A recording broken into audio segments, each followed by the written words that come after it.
Bonjour, Suzanne. Bonjour. Vous allez vraiment, là, sans blague, nous faire cuire une dinde d'à peu près 10 livres en 2 heures. Oui, c'est oui. possible. Puis même le repas complet traditionnel de Noël pourrait être fait dans à peu près 2 heures au four micro-ondes. Si on est bien organisé. Si on a une bonne planification, oui. Bon, j'aimerais ça comme on est bien organisé au jour le jour qu'on donne la recette avant. Parce que c'est une dinde, c'est une recette assez simple. Je pense que les gens vont la reconnaître. En fait, nous, on donne une recette de farce, mais ça pourrait être une farce quand même, une farce un peu légère, mais ça peut être la farce de votre mère. Oui. Celle-ci, c'est un oignon haché fin, 2 branches de céleri hachées fin, une demi-livre de viande de saucisse, un quart de livre de champignons hachés et 4 tasses de mie de pain coupées en cubes d'un demi-pouce. On tourne la page. Et là aussi, il y a les épices, 1/8 cuillerée à thé chaque de thym, basilic, poivre, marjolaine, sarriette. Un quart cuillerée à thé de sel et un quart de tasse de persil haché. Ça, c'est vraiment pour la farce. Maintenant, la dinde. La dinde elle-même, une dinde de 8 à 10 livres pour cette quantité de farce. Dégelée. Dégelée, bien important, complètement dégelée. Une demi-tasse de beurre non salé fondu. Et au beurre fondu, on va ajouter une cuillerée à thé de feuilles de romarin, persil, thym, sauge et paprika. Ça va être pour mettre sur la Pour dinde. badigeonner la dinde, justement. Et pour faire la sauce après la cuisson, le jus de cuisson de dinde qu'on va dégraisser, une boîte 10 onces de bouillon de poulet, 3 cuillerées à table de farine brune diluée dans 3 cuillerées à table d'eau. Bon, d'accord. Voilà pour la recette. Maintenant, comment on s'y prend? Disons que la dinde pèse 10 livres, qu'elle est complètement dégelée. Bon, en fait, première chose, dépendant de la dimension de votre four. Si vous avez une cavité de 1,4 ou à 1,6, vous pouvez aller jusqu'à 14 livres. Oui. La cavité du four va déterminer la grosseur. Alors, une dinde, vous la préparez comme la façon conventionnelle. Vous faites votre farce, vous farcez votre dinde, vous attachez. Celle-ci, on l'a demi-cuit. Bien important, elle doit cuire sur, en fait, une soucoupe renversée ou une grille. Ah, vous l'avez déjà dit, ça, il ne faut pas que ça trempe dans le gras de cuisson. Toujours, le gras est excessivement chaud. Alors ici, on a cuit à demi la dinde. J'ai calculé 8 à 10 minutes par livre à 70 ou medium high, dépendant le modèle de four que vous avez. On ne fait pas cuire à pleine intensité. Donc, si on a une dinde de 10 livres, ça fait combien de temps? Ça va faire entre 80 et 100 minutes de cuisson. En tout? En tout. Maintenant, pour la première cuisson, parce qu'il y a des sections, là, il y a des étapes. Ça. Alors ici, à 8 livres, j'ai calculé 40 minutes de cuisson à 70 J'avais badigeonné complètement avec mon mélange de beurre fondu. Et pendant le 40 minutes, est-ce que vous êtes allé l'arroser? Non, ou bien pas il ne faut du pas tout. ouvrir? En fait, on peut ouvrir, mais ce n'est pas vraiment nécessaire. Vous voyez ici, quand même, elle a pris une belle couleur. Je n'ai même pas badigeonné.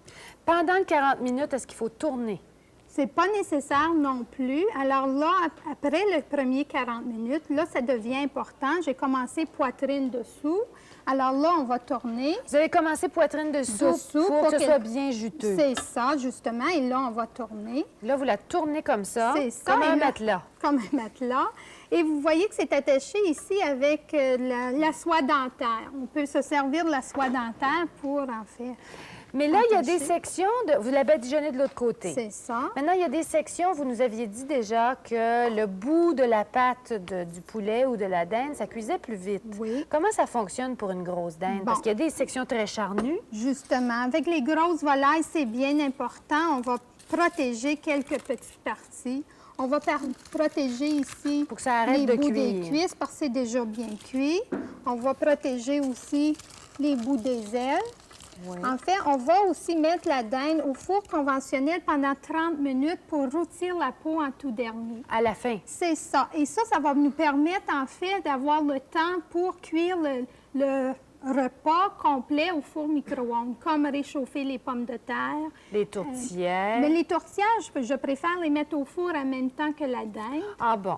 Mais les légumes qu'on a blanchis la veille peuvent être réchauffés au four micro-ondes aussi. On peut arriver avec le repas complet moins que 2 heures pour une dinde de 10 livres. On revient à notre dinde. Là. La première étape est terminée. On l'a rebadigeonnée, on l'a tournée de côté. C'est ça. On a mis nos papiers d'aluminium. Et qu'est-ce qui va arriver après? C'est ça. Et là, on va finir le temps de cuisson. Il demeure un autre 40 minutes demeure à 70 encore.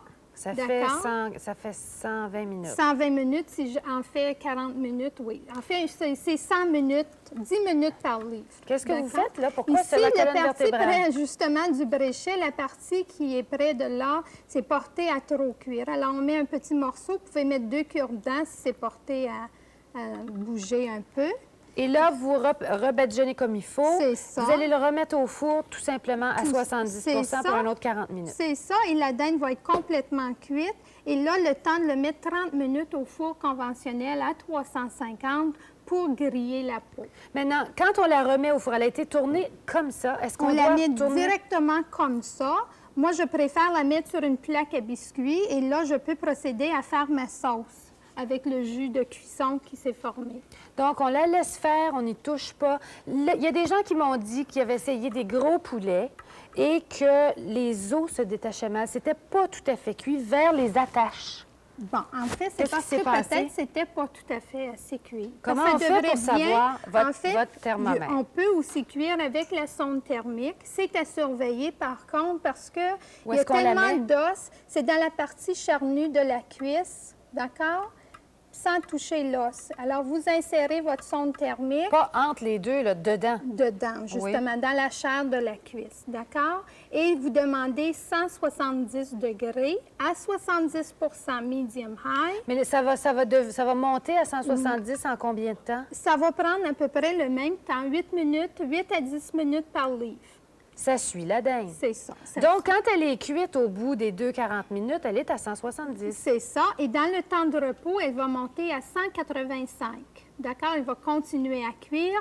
En réalité, quand on va tailler la dinde, elle va être à 185 degrés. Au bout de nos 120 minutes, on sort la dinde et on la laisse sur le comptoir parce qu'elle continue à cuire. Donc, la température va monter. C'est ça. Encore. De soi-même de 15 degrés. De 15 D'accord? degrés. Ou, en fait, vous pouvez la placer directement au four conventionnel, dans un four préchauffé de 350 pendant 30 minutes. Est-ce que le micro-ondes, ça rend... Pas les convections, le micro-ondes ordinaire, est-ce que ça rend la peau croustillante?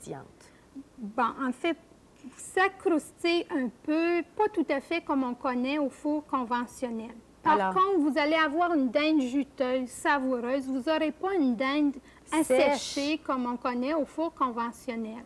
Alors là, en vous servant de 2 méthodes de cuisson, vous finissez avec une dinde. En fait, on peut présenter. On en a une toute cuite que vous avez mis au four quand même un petit bout de temps. C'est ça, le 30 minutes. Et en fait, dans le temps de repos, enveloppé avec le papier d'aluminium. Le temps de repos, c'est vraiment 30 minutes. C'est 15 minutes plus un petit peu de bronzage. Alors, vous voyez quand même la dinde a une belle couleur, tout à fait, en fait, qui compare à une dinde qui avait passé très longtemps au four conventionnel. Vous avez donc récupéré, pour faire la sauce, le fond de cuisson. Est-ce que le fond de cuisson est aussi abondant qu'au four dans un micro-ondes, qu'au four régulier? Bon, en fait, peut-être un peu moins, mais c'est pour ça, en fait, je prends un peu de bouillon de poulet. Pour l'allonger un peu. Parce qu'on a gardé du jus à l'intérieur de sa dinde. En fait, puis une chose en parlant de dinde, ne prenez pas des dindes qui ont été injectées de gras, parce que là, en fait, la disposition du gras, c'est pas tout à fait égal à l'intérieur de la dinde qui peut entraîner une cuisson. C'est très important à savoir, parce que ça va cuire beaucoup plus vite, probablement. C'est ça, où il y a des concentrations de gras, oui. Maintenant, est-ce qu'on peut... Donc, si on arrive à 4h30 de travailler, on peut mettre une dinde au four qui est préparée avec une farce qu'on a fait la veille et elle sera prête pour 7 heures à peu près. Notre repas est prêt. Même moins de temps. Le temps que la dinde est au four, on peut réchauffer un bouillon épicé ou en fait, n'importe quelle soupe qu'on veut servir ou des bouchées. Le temps de réchauffer des légumes qui ont été préparés la veille, on a un bon repas complet. Est-ce qu'on peut la cuire, disons, aux 3/4 la veille et simplement la finir? Moi, je ne conseille pas ça parce que, en fait, la viande reste sur les os au point de vue santé pour les... En fait, je ne recommande pas. Il vaut mieux la cuire en tout dernier. Et décongeler une dinde et la cuire tout de suite dans le même souffle, là. Est-ce que c'est faisable? Bon, on la dégèle, ça prend à peu près 5 minutes par livre. On doit la tremper dans un bain d'eau froide pendant environ 1 heure avant de la farcir. Alors, il y a quand même un laps de temps avant qu'on peut farcir une dinde. sans la dégeler complètement au four micro-ondes. Pour ceux qui aiment les abats, en terminant, est-ce qu'on peut mettre les abats et le cou parmi? Parce que quand on fait des grosses dindes, souvent, on met ça. Oui, on peut les placer à l'intérieur. Aussi, il y a certains gens qui préfèrent cuire leurs fesses d'avance. On se quitte déjà. Suzanne, merci infiniment. Nos Noëls vont être meilleurs. Bonjour. Bonjour.